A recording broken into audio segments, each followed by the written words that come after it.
Hello and welcome. In this week's video, something that I want to go over is the question of how do I find or where do I find love?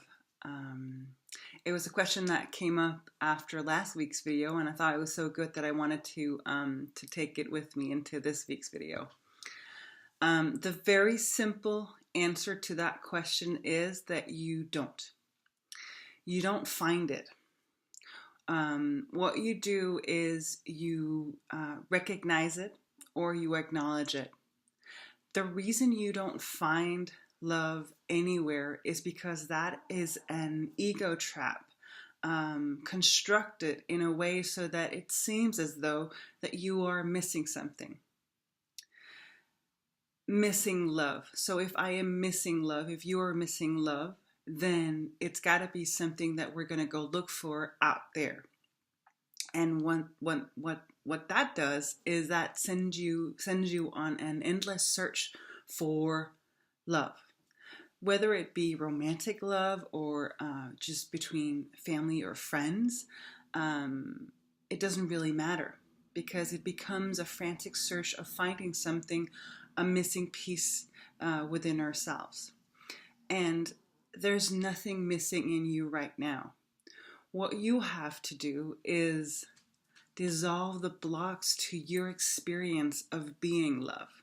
Because you are love, no matter whether or not you can see it or feel it right now, you are that love.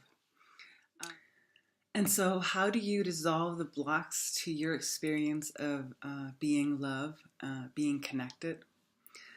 Well, that is a question of you continually moving from fear to love. So that means that whenever you experience hatred or anger or jealousy or any of those emotions coming up in you, and most likely they're towards yourself or you hear a voice going on inside your head, what you need to do is stop for a moment and listen. And once you start to listen to those voices and hear what they really have to say, know that underneath that is something inside of you that know that you are not those voices. That is not you. There's a different part of you. There's a part of you that's love.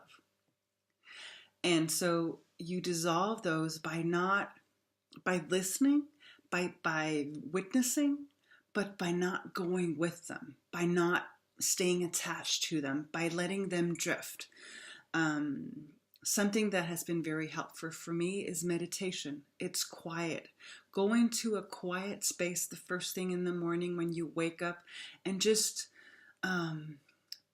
be.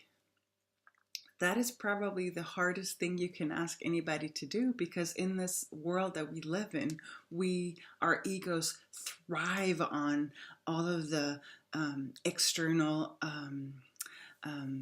things going on, and so returning to ourselves and taking time to ourselves is really the greatest gift that you can give yourself if you're on a path of wanting to dissolve the blocks towards you experiencing yourself as being a light, as being love. That was all for me this week. I hope you enjoyed this video. Feel free to share it with your friends and family and your network if you want to. I'll be back next week. I love you.